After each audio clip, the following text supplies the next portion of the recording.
Australia's surrounded by storms and swell. Like, firstly, off Western Australia, we've got this huge fetch, thousands of kilometres, aimed straight into Margaret River. So the great thing about this swell-producing storm is once it pushes under WA, it drifts away to the southeast. That allows winds to go offshore. So we're looking at clean conditions for the right and XL sets. And then while that happens, on the east coast, we've got this huge Tasman low forming between New Zealand and Australia. That's going to sit there for a week, and the swell is going to be either side of 10 to 12 foot for 4 or 5 days. So it's quite incredible. So, like everybody, it's actually looking pretty good. This swell event's been a few years coming, isn't it? Yeah, I think it's been 6 years since I've been here. Right. And yeah, it looks pretty exciting, eh? Up to 18, 19 seconds. So, yeah, what's your plans? Wait and see, eh? Don't want to have too many plans at the moment. We'll see what happens. 19-second periods can be pretty spooky out there. So what's your plans? You're going to try and paddle a couple, or? Yeah, that's always on the agenda, so see what happens. Try paddle them, but if it's flat out 20 foot, then probably see what happens. Remember the last time you were out there, you kind of tried to, it was probably similar size. Yeah, it looks like a similar chart, I reckon. Right. Yeah, that was 6 years ago, so. Wow, so long. Amazing. Yeah. It feels like 2 years ago. It feels like an eternity to me. It's amazing that you actually want to come back after you got so drilled. Nah, I don't remember it, so it's not that traumatising for me. Yeah. So you normally use hard foam as well. So we have, I wear a Patagonia impact suit, protects your legs and protects your arms, but it gives you that flotation. There's neutrally buoyant ones too, which I don't like. I like the ones that are buoyant. So they bring you up quicker, but then on top of that, you can't, if you're unconscious, they're going to help you float. But if you are conscious and you still want to come up a little bit quicker, you get the CO2 canister inflation vest, and then that helps you come up quicker as well too. Right. So, but we've seen guys, we just seen one guy in particular that I reckon he was wearing hard foam, like a Patagonia suit, full impact vest, and he was under for maybe, no jokes, 5 or 6 waves. It got to the point where we got a ski to go look and see if he was in the channel on the back of one of the photog ski, because it had been that long. And then he came up unconscious, and the boys went to work on him. So you've been a bit bashed up lately. So are you coming down tomorrow, or what are you thinking? We'll just have a look. I've just blown my eardrums and sinuses are pretty damaged at the moment, and about 3 weeks ago I got pretty beat up and got concussed. So I'm definitely not surfing. I've got probably 6 months before I even think about it again. But I might come down and just run for safety, I reckon. We'll see. I don't know the directions super well, but he found the charts on the 2018 swell. The 2018 one where you went over, and the period and the size is slightly smaller. Period's bigger, and there's way more energy in this one. Yeah. But I don't know what the west direction. It'll, when it's that big period stuff, even if you're gonna just stick around there, because it's it'll be like, even if you've got in between ones, then all of a sudden that just unloads, and it might only be at that high period. Swell always does that. It's always like there'll be standout big ones, and that pretty low tide in the Arlo should be. Yeah, it could even be too big, hey? Might even eat itself, because it draws that water up. And it does that, does it? Yeah, sometimes when it's too low and there is big period, it might eat itself. Yeah. But it creates some pretty crazy ones as well too, though. Yeah. So, might get the one you're looking for, Ackerman. Might get a chip in on a bit of foam ball on a 20-footer. That's what we want. A foam ball chip in. So Perfect Me decided to come to this part of the world without a friggin' licence. Just found out when I got to grab the car that the licence expired. Luckily I got a grommet called Kipp. I was a bit worried about how old he was and if he was actually going to get a car to drive. I thought we were going to catch an Uber. Right, Shano, we're going to get an Uber, mate? I'm not super familiar with the wave, so it's hard for me to speak on it, but it's probably the best chart on paper I've seen in years. So huge period, it's very powerful. Yeah, I had a look at the energy and it's like 20,000 or something, which I don't even know if I've ever seen that before. And the period, with offshore winds. 19 seconds. I know, crazy. So for those people that don't know what 19 seconds are, It is, meaning it's very, very powerful. It's coming from a massive storm in the Indian Ocean, right, Kipp? Dude, how's this little camera device? It's just swinging around on a swivel, mate. That's insane. Yeah, it means there's a lot like it's the time between the waves, and the longer the period, the more power there is in each wave. So The bigger the barrel. I don't think you don't normally get periods like 19 seconds is getting close to as big as you get, really. Well, let's go and make something out of it. All right, Tim.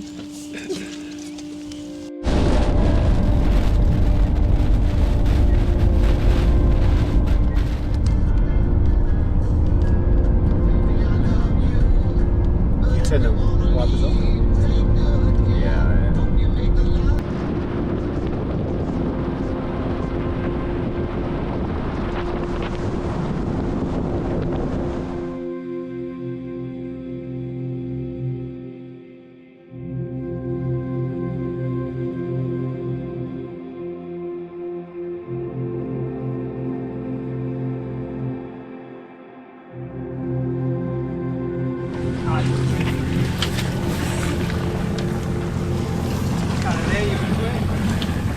How you feeling, mate? Yeah, feeling really good. Yeah? Yeah. Had a good sleep? Yeah, I had a good sleep. Very quiet. Peaceful.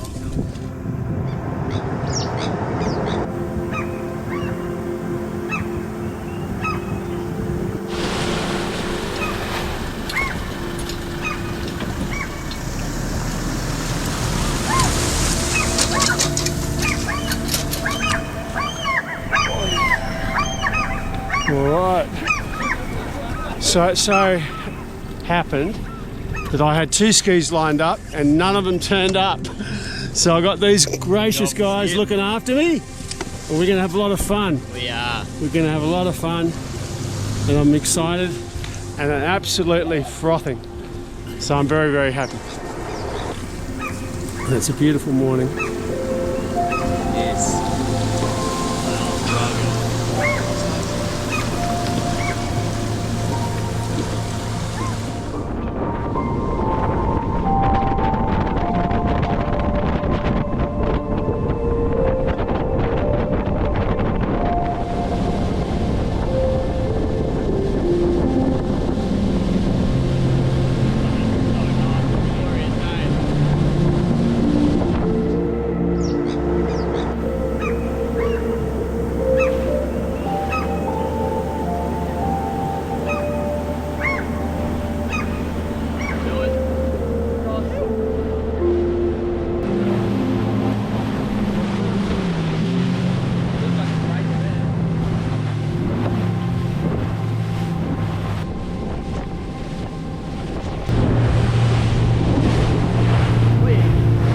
Listen.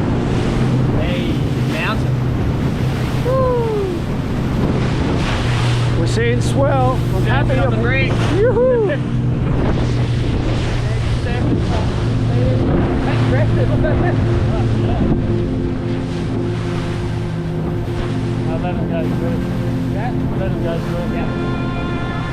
So we're out here and it's absolutely flawless, the light, and there's waves breaking. There's already 6 skis in the lineup. There's a couple of tow teams already, and I think we're looking good for a great day. And the swell's just starting. So, and there we are, a little one over there, and it's just unloading, as you can see. What's going on, mate? Well, What's going on? Are starting to spike. Look at that. Buoys are up. On the way to the moon. So what is this? What are we telling us here? What's going on? So Naturalist is at 5.5 now. We're watching this one, the blue one. Yeah. That one's starting to peak as well. Right. So I reckon we're in for some pretty sick waves.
carrying again.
So we've had a pretty killer day.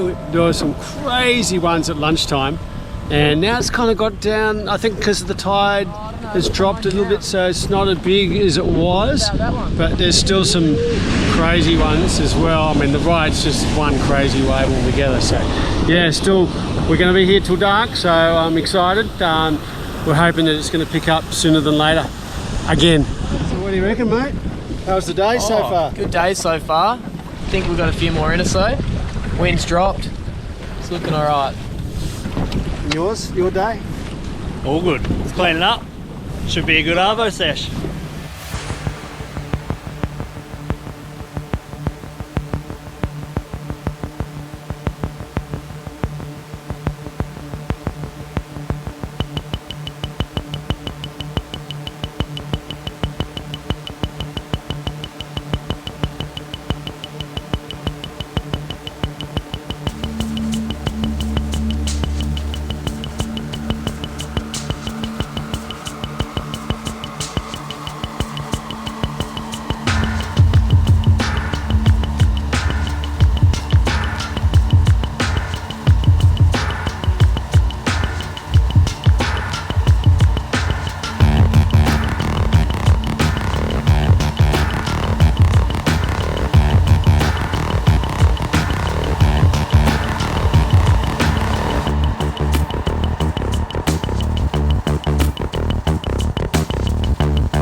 Yeah, it's been an exciting day. Yeah, some of those crazy ones in the middle of the day have just been, you know, but just listen to the sound of this place.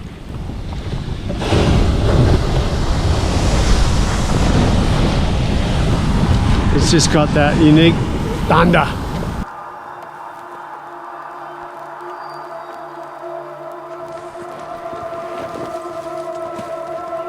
This is where you grew up.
So as always, it's been an incredible day. So stoked to be out here with these guys, these legends.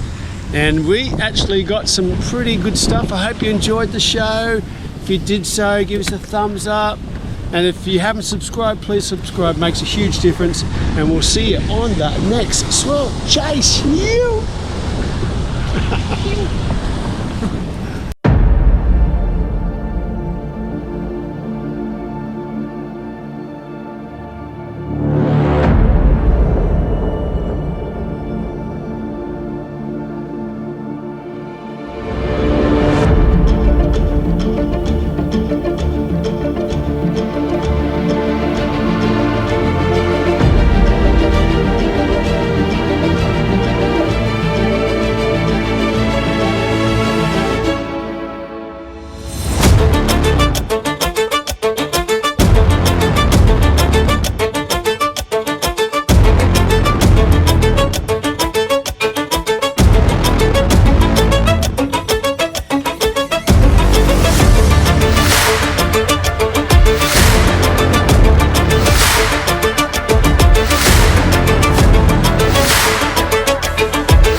Well, there you have it. One of the great waves of the world, definitely up in the top 5 waves I shoot anywhere on the planet.